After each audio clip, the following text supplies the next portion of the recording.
Hello everyone, a quick message before we begin. I'd like to thank you all for the incredible support this channel has received thus far. It honestly amazes me how far it's already come. If you like my content by any chance, please subscribe as there will be many more videos to come. If not, you can always unsubscribe if you don't like any of them. Like and comment too, as both of those things help tremendously with the channel. My name is Effect, and without further ado, please enjoy the ASMR role-playing video.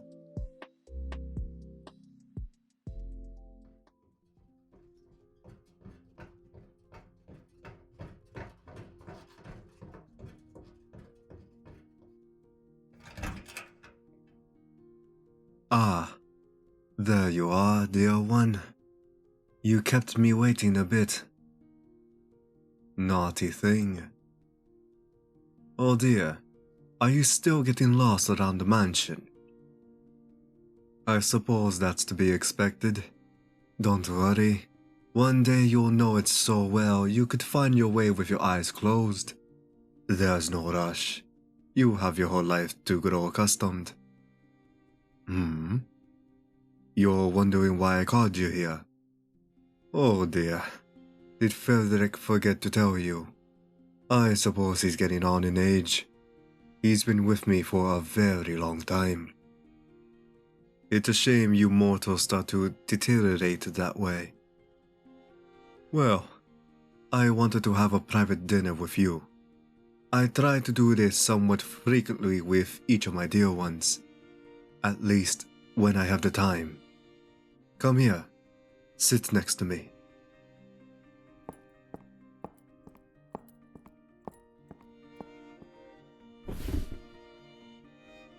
We have a lovely arrangement tonight.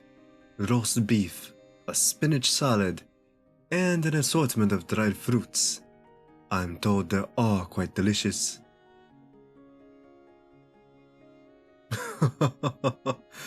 Of course I won't be eating, darling. I can only consume blood. It does awful things to me if I try to eat anything else.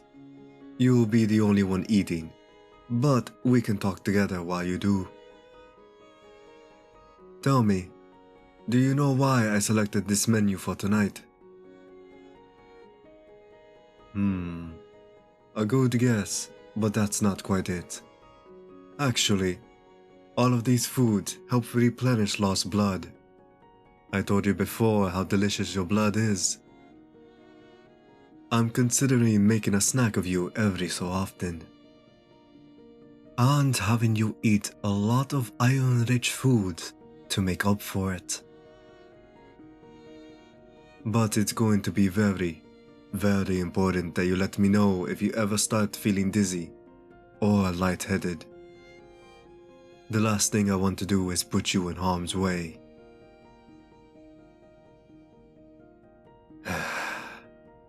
If I ever did anything that caused you to be hurt, I don't know what I'd do with myself.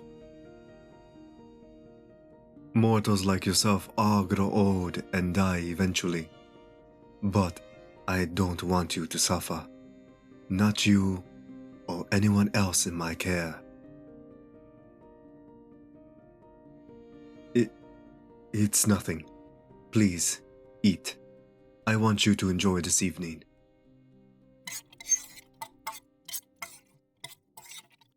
Is it all to your taste? I can have the kitchen bring in something else if you like. Good. I'm glad you like it. Though I enjoy my work, my true passion is doting on my dear ones. Your smiling faces mean the world to me.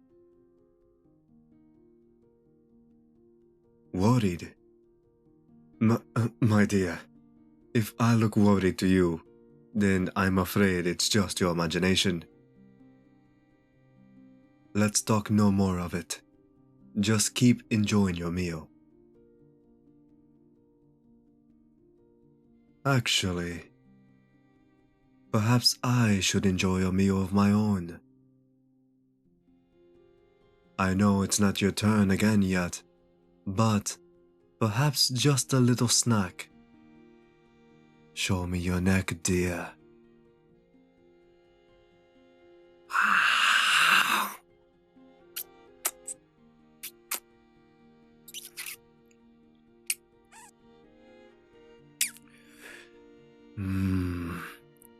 Exquisite as always. It's been centuries since I've had anything but blood. But it somehow makes me think of a perfectly aged red wine. Are you feeling alright? Do you suppose I could have just one more taste? Always so eager to please. Thank you, dear.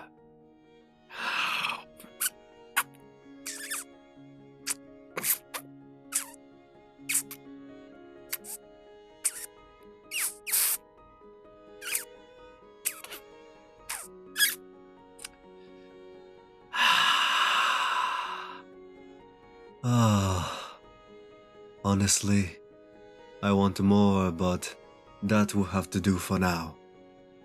I'll spoil my own dinner if I take any more. Even more frightening is the thought of spoiling you. Do forgive me, dear one. I should really exercise more self-control.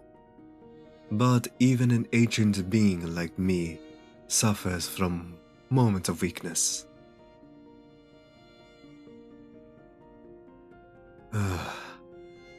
It's very sweet of you to say so, but I'm far from perfect. Sometimes I think my dear ones deserve a better caretaker than me. No, I'm fine. I'm sorry for spoiling an otherwise lovely evening with such glum thoughts. Please, my dear. I said I don't want to talk about it. It's my duty to take care for you and keep you happy. And the last thing you need is to be caught up in my own personal issues. Dear one, up until this point, I haven't ever needed to chastise you. You'd been wonderfully thoughtful and obedient to me. I would hate for you to ruin that streak tonight.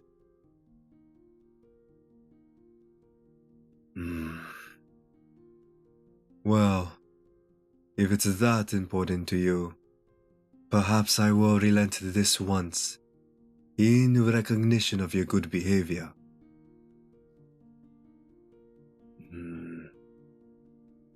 Do you remember that meeting I had you attend? The one right after your first real feeding? Well, that client I met with has taken some issue with my work.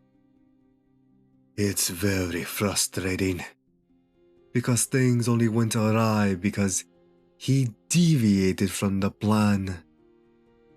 I'm sure that everything would have gone smoothly had he simply done his assigned part. Well, you see, he was supposed to capture the royal family and nobles alive. When they saw that the commoners were no longer loyal, the king would have abdicated the throne and accepted banishment to save himself and his family. And the nobles would have supported my client as the new king to stay in his good graces. If any royalty or nobles escaped, it would make no difference. But that brutish oaf decided to execute all of them. He paid off some of the guards to find and kill every royal and noble they could find. The problem is, a prince escaped. Had he done this bloodlessly, there would be no issue. After the king abdicated, the prince would have no claim to anything. But trying to kill everyone else who had claim to the throne only works if you kill absolutely everyone. He's taken the crown, but the commoners are split on whether his claim is legitimate. And now he has the gall to blame me for his bumbling incompetence. It's always forgive me, dear one. It's always a risk, of course. But disgruntled customers usually fall into two categories. Either they completely failed, and thus don't have the power to threaten me, or they succeeded and can only begrudge minor details. This partial victory of his leaves me with a powerful enemy.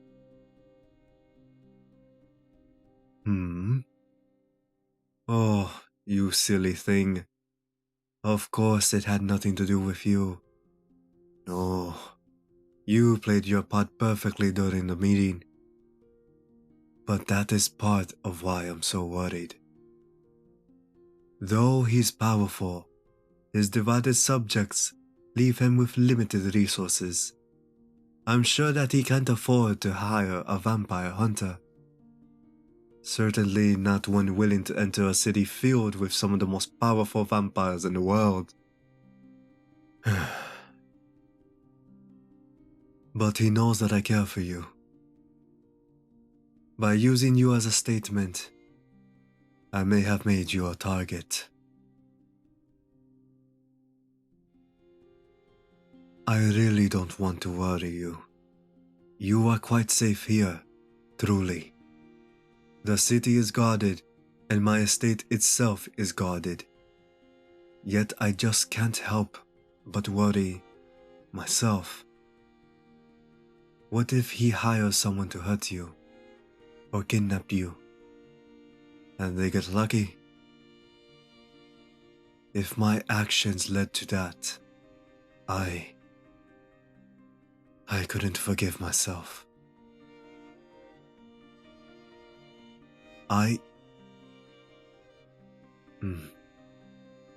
Thank you. You're right.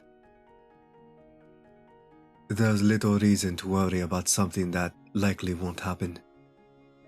I have the best security money can buy, and I myself am more than capable of protecting you. Although I say that, it's not so easy to put worries to rest. Perhaps you would be willing to stay in my presence for a few days. It would ease my mind so. Wonderful. It will be much easier on me to have you where I can see you. There is no force in the world that could bring you harm, so long as I am there to safeguard you. Dearest, I want to thank you for insisting that I share with you. I'm sorry for being short with you before. I'm so much more powerful and experienced than all of my dear ones, that, perhaps, I don't trust you as I should. Mortals can show surprising strength and insight at times, and it means so much to me that you care about my well-being, just as I care about yours. Lean a bit closer, will you? I want to kiss your cheek.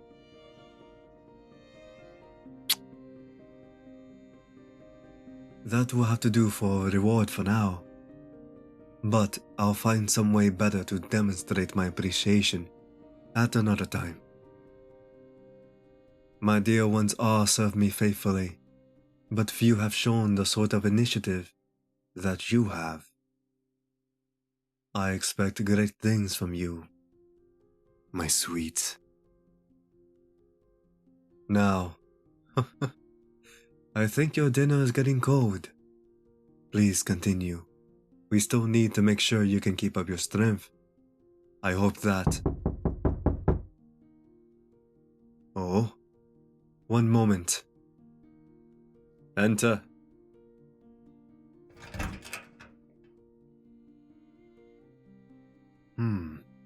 Joanne, what is it? He... Alright. I'm sorry, dear. Something has come up that needs my attention. You'll have to finish dinner without me. I'll come see you again as soon as I can. Please, enjoy the rest of your evening, dear.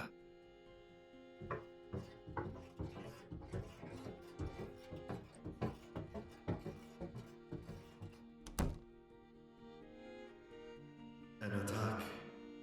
Are you sure? Did he give a hint as to when?